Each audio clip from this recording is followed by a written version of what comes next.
Shalom Bapak Ibu Saudara yang dikasihi dalam Tuhan kita Yesus Kristus. Renungan kita pada kesempatan kali ini terambil dari Matius pasal yang ke-19 ayat yang pertama sampai dengan yang ke-12. Firman Tuhan berkata demikian. Setelah Yesus selesai dengan pengajarannya itu, berangkatlah ia dari Galilea dan tiba di daerah Yudea yang di seberang sungai Yordan. Orang banyak berbondong-bondong mengikuti dia, dan ia pun menyembuhkan mereka di sana. Maka datanglah orang-orang Farisi kepadanya untuk mencobai dia. Mereka bertanya, apakah diperbolehkan orang menceraikan istrinya dengan alasan apa saja?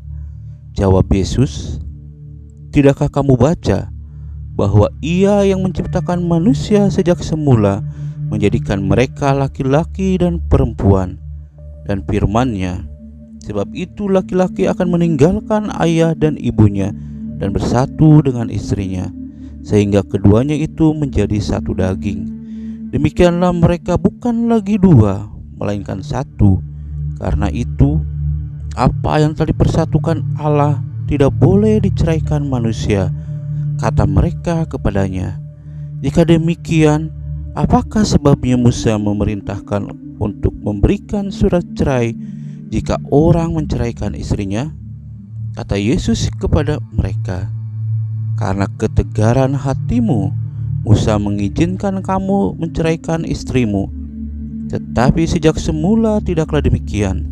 Tetapi aku berkata kepadamu, barang siapa menceraikan istrinya, kecuali karena zina, lalu kawin dengan perempuan lain, ia berbuat zina. Murid-murid itu berkata kepadanya, jika demikian halnya hubungan antara suami dan istri, lebih baik jangan kawin. Akan tetapi ia berkata kepada mereka, tidak semua orang dapat mengerti perkataan itu, hanya mereka yang dikaruniai saja. Ada orang yang tidak dapat kawin karena ia memang lahir demikian dari rahim ibunya. Dan ada orang yang dijadikan demikian oleh orang lain. Dan ada orang yang membuat dirinya demikian karena kemauannya sendiri, oleh karena kerajaan sorga. Siapa dapat mengerti, hendaklah ia mengerti. Bapak Ibu Saudara yang dikasihi dalam Tuhan kita Yesus Kristus, tema renungan kita pada kesempatan kali ini adalah perkawinan Kristen. Seperti apa perkawinan Kristen, atau bagaimana perkawinan Kristen?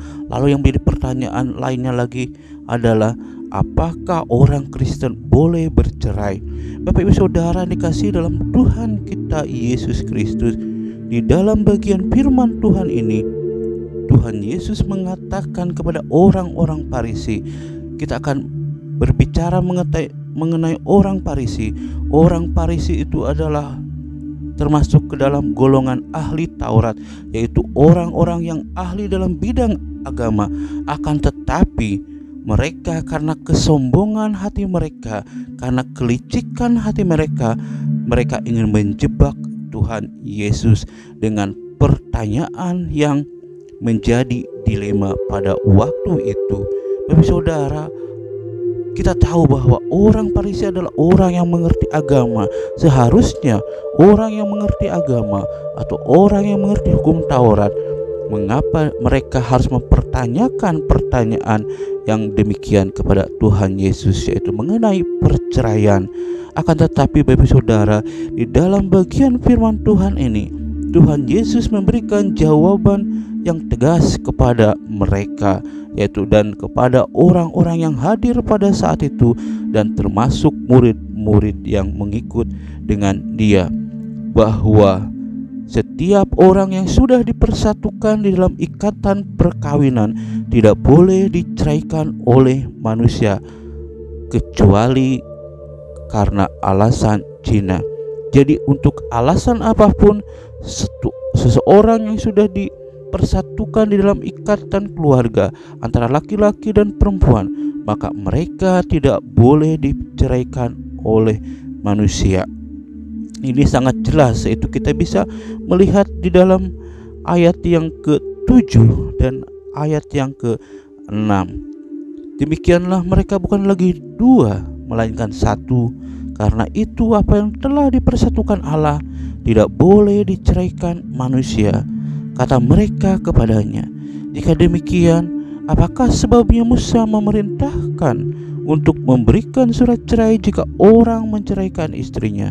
Kata Yesus, karena ketegaran hatimu, Musa mengizinkan kamu menceraikan istrimu, tetapi sejak semula tidaklah demikian. Lalu di ayat yang ke-9 Tuhan Yesus mempertegas akan hal ini. Tetapi aku berkata kepadamu, barang siapa menceraikan istrinya kecuali karena zina, lalu kawin dengan perempuan lain, ia berbuat zina.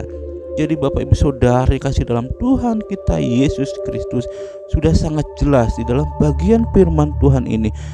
Di dalam kekristenan tidak diizinkan yang namanya perceraian karena alasan apapun, kecuali di sini katakan di ayat yang ke-9 karena zina. Lalu yang menjadi pertanyaan bagi kita semua, apakah boleh orang yang sudah bercerai atau karena cerai mati atau salah satunya sudah meninggal lalu menikah lagi?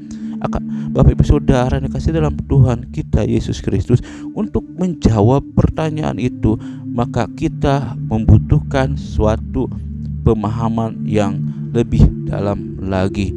Bapak Ibu Saudara yang dikasih dalam Tuhan kita Yesus Kristus, di dalam bagian firman Tuhan ini Tuhan Yesus sudah sangat jelas mengatakan bahwa perceraian tidak diizinkan.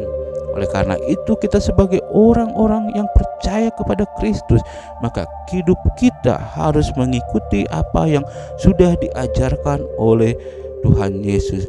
Kemudian mungkin ada juga di antara kita yang bertanya, bukankah setiap kita orang-orang Kristen harus melakukan mandat budaya, yaitu kita beranak pinak dan bertambah banyak, seperti dalam Kejadian pasal 1 katakan.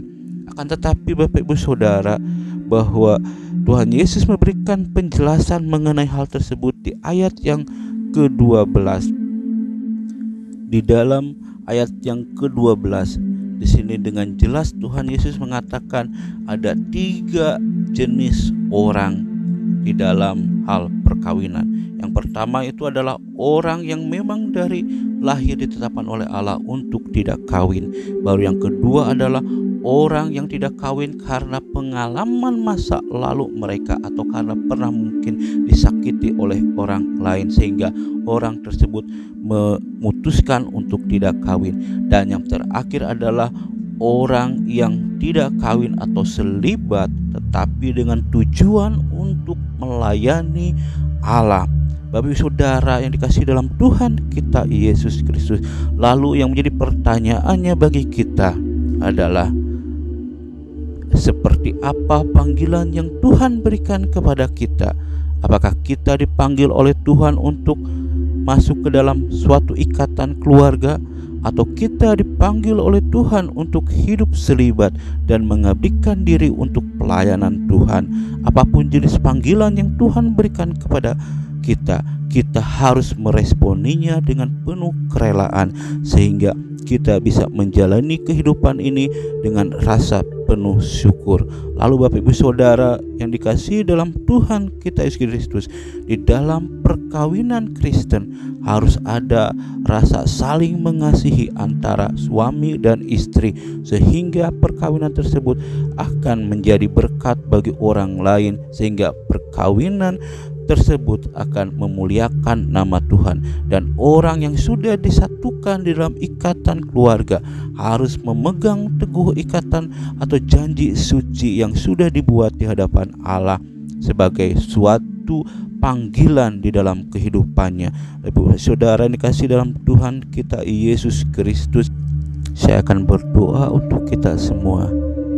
Terima kasih Tuhan untuk firman-Mu pada kesempatan kali ini yang mengingatkan kami Tuhan bahwa setiap kami memiliki panggilan masing-masing.